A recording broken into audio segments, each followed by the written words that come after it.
Hello बच्चों, welcome to my channel. मैं हूं आपकी एनसीईआरटी एक्सपर्ट। आज मैं आपको करा रही हूं क्लास 7 साइंस एनसीईआरटी का chapter number 8 wind, storm and cyclones. हम आज इस चैप्टर की वन शॉर्ट रिवीजन लेंगे। तो सबसे पहले हम करेंगे keywords. The moving air is called wind and air exerts pressure. तो इसके लिए मैंने आपको एक्टिविटी कराई थी। Air expends on heating and contracts on cooling. Uneven heating on the earth is the main cause of the wind movement. High speed winds and air pressure difference can cause cyclones. It has become easier to monitor cyclones with the help of advanced technology like satellites and radars. अब हम करेंगे इसके NCERT solutions. Fill in the missing words. Wind is moving air. B. Winds are generated due to uneven heating on the earth. Near the earth's surface, warm air rises up whereas cold air comes down. D. Air moves from a region of high pressure to a region of low pressure. Now question number 2. Suggest two methods to find out wind direction at a given place. आप कहीं पे भी हैं तो वहाँ पे आप wind direction का कैसे पता लगाएंगे, कैसे आप देखेंगे कि विंड किस तरफ चल रही है। तो हमें कोई भी दो मेथड्स बताने हैं। फर्स्ट है वाइल राइडिंग ए बाईसाइकिल। अगर हमारा साइकिल आराम से चल रहा है तो समझ लो कि हवा हमारे साइकिल की डायरेक्शन में चल रही है। और अगर हमें साइकिल चलाने के लिए ज़्यादा फोर्स लगाना पड़ता है तो समझ लो कि हवा हमारे साइकिल के अपोजिट डायरेक्शन में चल रही है। सेकंड एग्जाम्पल ले सकते हैं फ्लाइंग ए काइट। अगर हमारा काइट इजीली ऊपर जा रहा है स्काई के अंदर तो डायरेक्शन काइट के साथ साथ है, काइट की डायरेक्शन में है। अगर हमारा काइट अच्छे से नहीं उड़ पा रहा है और बार बार नीचे आ रहा है तो समझ लेना चाहिए कि काइट की डायरेक्शन और हवा की डायरेक्शन एक दूसरे के अपोजिट चल रहे हैं।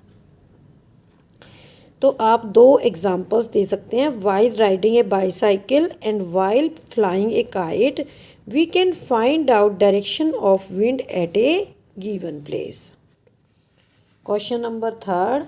State two experiences that made you think that air exerts pressure other than those given in the book.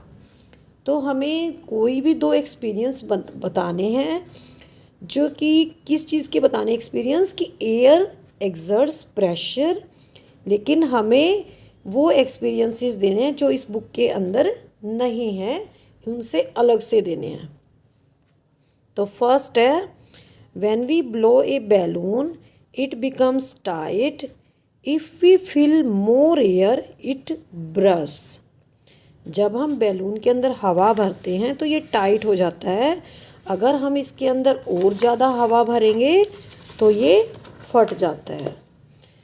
तो ये शो करता है कि जो हमने हवा अंदर भरी है बैलून के वो प्रेशर एक्सर्ट करती है बैलून पर और जिससे वो फट सकता है या फट जाता है। सेकंड एग्जांपल लेंगे when we fill air in the tyre of a bicycle it becomes tight. आप जैसे साइकिल चलाते हो तो उसकी ट्यूब में क्या करते हो, हवा भरते हो तो वो टाइट हो जाती है। तो ये क्या शो करती है, it shows the pressure exerted by the air. अगर प्रेशर नहीं होता एयर का तो ट्यूब बिल्कुल भी टाइट नहीं होती। Windows and doors move due to high speed wind. अगर तेज़ हवाएं चलती हैं तो हमारे कमरे की विंडोज़ होती हैं और जो दरवाजे होते हैं अपने आप हिलने शुरू हो जाते हैं, उनके अंदर मूवमेंट स्टार्ट हो जाती है। Now question number 4, you want to buy a house, would you like to buy a house having windows but no ventilators, explain your answer। तो हम एक घर खरीदना चाहते हैं, उसके अंदर विंडोज़ हैं लेकिन वेंटिलेटर्स नहीं हैं। तो we should buy a house with both windows and ventilators. हमें ऐसा हाउस लेना चाहिए जिसके अंदर दोनों हो, विंडोज़ भी और वेंटिलेटर्स भी। Because warm air is lighter, जो गर्म हवा होती है वो हल्की होके ऊपर जाती है, and escapes out the house through ventilators, और वेंटिलेटर्स में से ही ये बाहर निकल जाती है। So ventilators are equally important as windows. तो वेंटिलेटर्स और विंडोज़ इक्वली इम्पॉर्टेंट है। Now question number 5, explain why holes are made in hanging banners and hoardings. जो बैनर्स होते हैं रोड के साइड में, होर्डिंग्स होते हैं, उनके अंदर होल्स क्यों बनाए जाते हैं। Air exerts pressure, air pressure exert करती है। If holes are made in hanging banners and hoardings then air can easily pass through them, तो एयर ईजीली पास कर सकती है। Otherwise high speed winds can break और tear the banners. तो holes क्या काम करते हैं, ये एयर प्रेशर को रिड्यूस कर देते हैं। Now question number 6, how will you help your neighbours in case cyclone approaches your village. तो आप अपने नेबर्स को साइक्लोन के केस में, साइक्लोन आ जाता है तो कैसे हेल्प करेंगे। We can help our neighbours in case when cyclone approaches in the following ways. First, we can help them in moving to the cyclone shelters. तो जहाँ पे साइक्लोन शेल्टर्स हैं वहाँ पे उनको ले जा सकते हैं। Call emergency services, emergency services को बुला सकते हैं। Ask them to shift their animals, vehicles and household goods to the safer place. और उनकी हेल्प कर सकते हैं, उनके एनिमल्स, व्हीकल्स और जो उनकी ज़रूरत की चीज़ें हैं उनको सेफ प्लेस तक पहुँचाने में। Question number 7, what planning is required in advance to deal with the situation created by a cyclone। तो साइक्लोन अगर आ जाता है और उसके बाद जो सिचुएशन क्रिएट होती है तो उसके लिए हमें क्या प्लानिंग पहले से ही करनी चाहिए। फर्स्ट है हमारा forecasting of the cyclone is must. Cyclone के आने की पूर्व अनुमान, पूर्व सूचना दे देनी चाहिए, so that people can reach to the safer places in advance. So लोग साइक्लोन के आने से पहले ही सुरक्षित स्थानों पर चले जाएं। Rapid communication of the warnings to the government agencies. जल्द से जल्द जो गवर्नमेंट एजेंसीज होती हैं, बंदरगाह होती हैं, मछुआरे होते हैं और जहाज़ होते हैं और जनरल पब्लिक है, वहाँ तक हमें जल्द से जल्द सूचना पहुँचा देनी चाहिए।